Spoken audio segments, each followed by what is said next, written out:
Welcome to this bonus episode of Living Wow Out Loud. This initial bonus series is going to be a reading of the book, 8 Lessons Lupus Taught Me from Surviving to Thriving with Autoimmune Disease. I've chosen to include this as a bonus because it really is the foundation that led to Change Your Story. It then led to the website Rise to Shine, and eventually morphed into Living Wow as we know it today. And so, in order for those of you who may not be readers or have chosen the podcast platform, I want you to also have access to the book. And because I have all the rights to all my material, I'm able to upload it here for you as a bonus episode. So I'm going to break it into chapters to make it more digestible. And you will see, I will label all of these as bonus episodes, 8 Lessons Lupus Taught Me from Surviving to Thriving with Autoimmune Diseases, and then the chapter. So enjoy. I hope you get something of value out of these bonus episodes.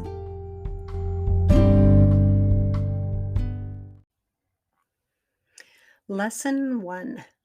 Your genetics are not your destiny. As I was growing up, I had a healthy, active family. I was the youngest of 4 children, trailing 15, 12, and 9 years behind my siblings. I don't have many childhood memories of my siblings. Most of the memories are just of them grown up as adults, coming over to visit or work with my dad on the farm. My parents farmed 30 acres in rural Idaho, but dad also worked as a concrete plant manager and traveled frequently. Mom was a stay-at-home mom that ruled with an iron fist, holding down the fort, I guess in this case the farm, while my dad was at work. They were both very hardworking, proud, morally strong, independent people who expected the same of their children. My mom and maternal grandmother both had rheumatoid arthritis, so that was just normal. They were still very active and productive people. My maternal grandfather had died from a tree trimming accident on the ranch at age 72. Clearly, he was healthy and able-bodied, climbing trees to the end. My mom had a congenital heart condition that was repaired prior to my birth. Mom had always had health issues, but they weren't anything that kept her down. They were just her normal.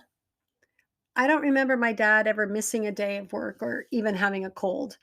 Both of my paternal grandparents were diabetics, but I remember a cupboard full of pop always available when I would visit, as well as a trip to the corner bait shop to get candy. Their diabetes clearly did not affect their lifestyle.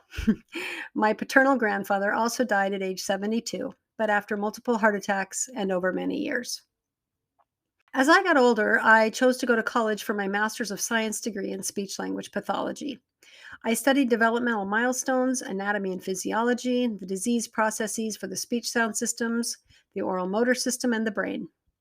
As I studied, I became very fascinated with the medical side of SLP and specialized in brain injury rehabilitation and neurological rehabilitation for conditions such as stroke, degenerative diseases, and traumatic brain injury. I loved learning and had a lot of understanding of the brain anatomy and physiology, as well as neuroplasticity.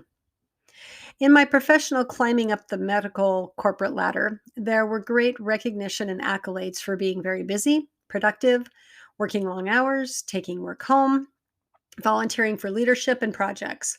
Burning the candle at both ends and being superwoman was rewarded. For me, that was all normal. This is what I had watched my mother and father do. They were very hardworking. That was how I was taught. Be the best, do more, be more. There is never enough. You do not take time for yourself. If you're hurting, you just suck it up and drive on. That's normal. You have to keep functioning because you have to provide, and the more you provide, the better you're doing. I was wired to believe that the more you do, the more worthwhile you are. It's normal to hurt, it's normal to be tired, and it's normal to be sick. That's how everybody is. As I was coming up to my 40th birthday, I had a realization. I was over 200 pounds on a 5-foot, 1-inch frame. I had chronic pain from rheumatoid arthritis, which I had had since I was 25. I would go to work, come home exhausted, order pizza for my family, and go to bed. I realized that I needed to do something differently. This programming that I had would probably result in premature death or, at best, a poor quality of life. I hadn't really thought about quality of life. I honestly didn't care if I lived or died. I was really tired of chronic pain, and I had tried doctors and therapists and medications. Nothing had worked. So I just hadn't spent a lot of time thinking about it. I was just on autopilot. I was absolutely in survival mode. As I came into this particular birthday, it was different. I saw my family, my siblings, who were in very poor health. My father had passed away at age 54 when I was 16 due to a widowmaker, a massive, deadly heart attack with no indication of heart disease or health concerns. He came home from working on a job site out of town and didn't feel well. Mom said she thought he needed to go to the doctor, and he said absolutely not. So the next day, on the way to another appointment, mom dropped him off at the emergency room. He was having a heart attack and had been all night. 3 days later, the day he was scheduled to be discharged from the hospital, he had an extension of that attack and it took his life. I was approaching the age of my oldest brother, who passed away unexpectedly in his home at age 42, leaving behind a wife 7 months pregnant with their eighth child. His oldest son became the patriarch of the family, helping his mom as he finished high school, delaying a church mission until all things stabilized and the younger kids were older. His oldest daughter was also 16 when she lost her dad. It still makes me cry to this day. The youngest three kids have few, if any, memories of their dad. The coroner said it was complications of the flu, but his family speculates an undiagnosed heart condition or diabetes. My other sister and brother were in and out of the hospital with serious conditions of asthma and diabetes. As my youngest brother reached his 40s, he was rushed to the hospital with what they thought was a heart attack, but after further testing, determined it was diabetic shock. His blood sugars were over 700, and the result was putting his body into a pseudo heart attack. That was when he learned that he had diabetes. My sister struggled for years with allergies and had continual allergy shots for as long as I can remember. Now it was different. She had uncontrolled asthma that would land her in the emergency room, not able to breathe. She was on long term prednisone and experimental shots to manage her asthma, just to keep her breathing. They both looked like ticking time bombs to me, and I worried who was going to be the next to leave their families prematurely.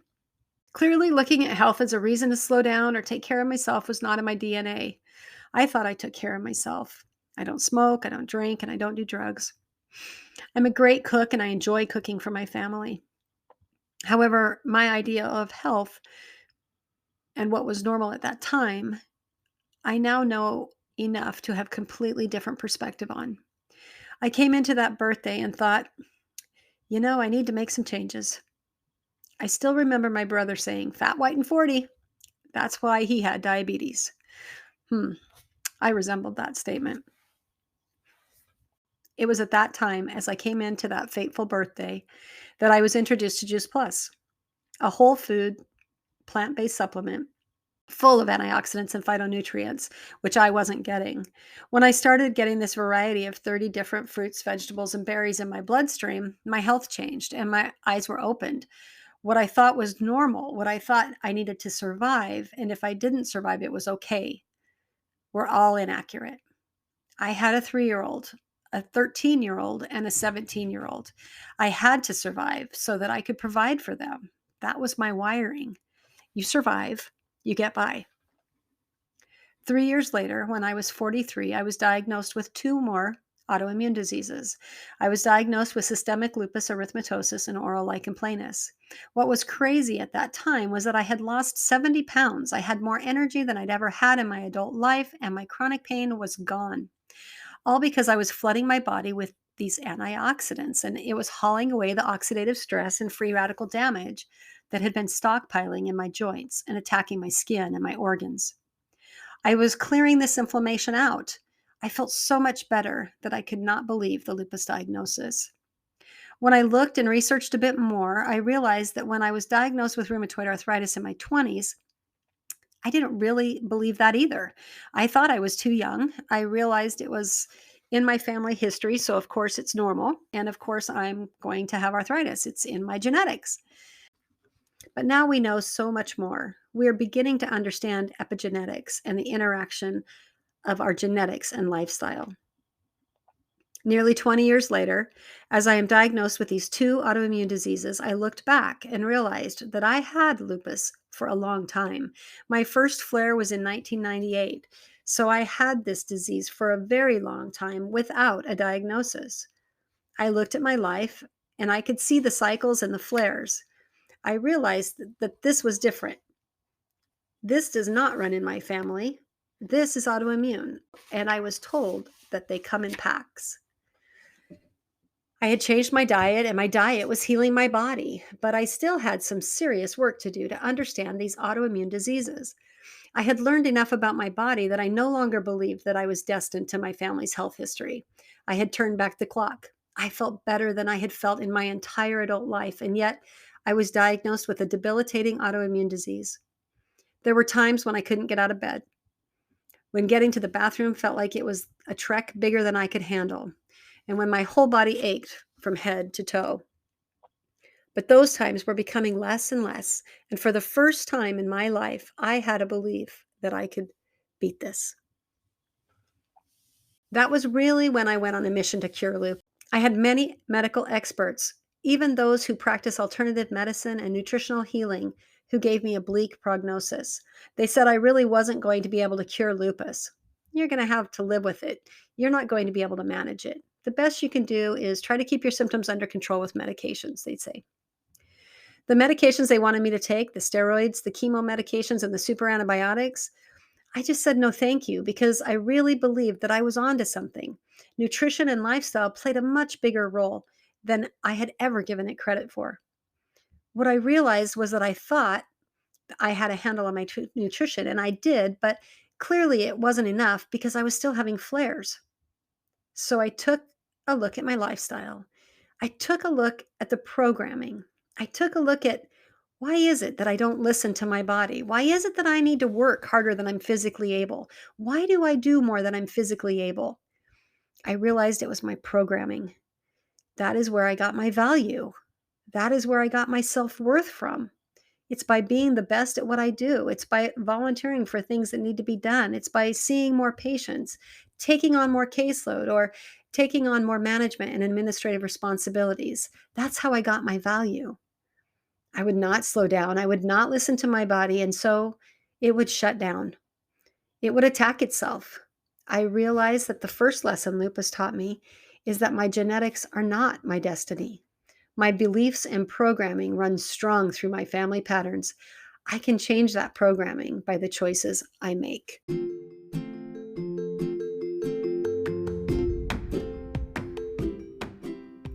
Hey, if you find value here on the Living Wow Out Loud podcast, will you please share it with your friends and take a minute to rate it on the platform that you're listening on? That's how we live wow out loud.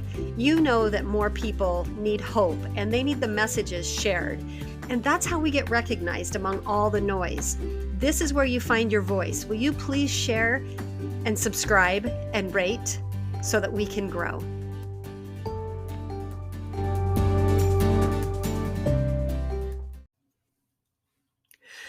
After my personal transformation from surviving to thriving with autoimmune diseases, I was completely astounded that the experience was not what I expected it to be. Instead of resenting my body and being forever trapped with a legacy of bad genes, as I had believed would be my fate, I looked and felt 20 years younger. I had dropped weight that had plagued me for decades, eliminated chronic pain that no doctor, therapy, or medicine could relieve, and found energy that I hadn't had since I was 16 years old. Because this is not what I expected, and because I wish someone would have told me that there is another way than sad, I wrote the book, 8 Lessons Lupus Taught Me from Surviving to Thriving with Autoimmune Diseases. As I began to share the book and the message of change your story, Living Wow was born. After years of continuing to learn and study how and why lifestyle has such an impact on disease and the world being torn apart by a global pandemic, I can't stand by any longer keeping it to myself.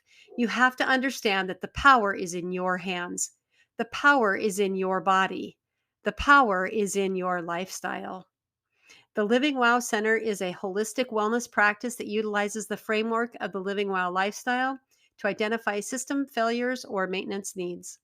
Whether you just need a tune up or a complete systems overhaul, we support you as an individual to get back out on the journey and living wow. We will work with you to determine levels of function, needs, tools, resources, and or providers that may be best equipped to guide you as you step out of the negative health cycle and turn it into a positive health cycle.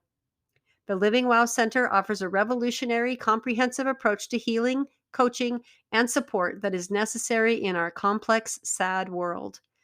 Schedule your complimentary consultation today to see how Living Wow can support you.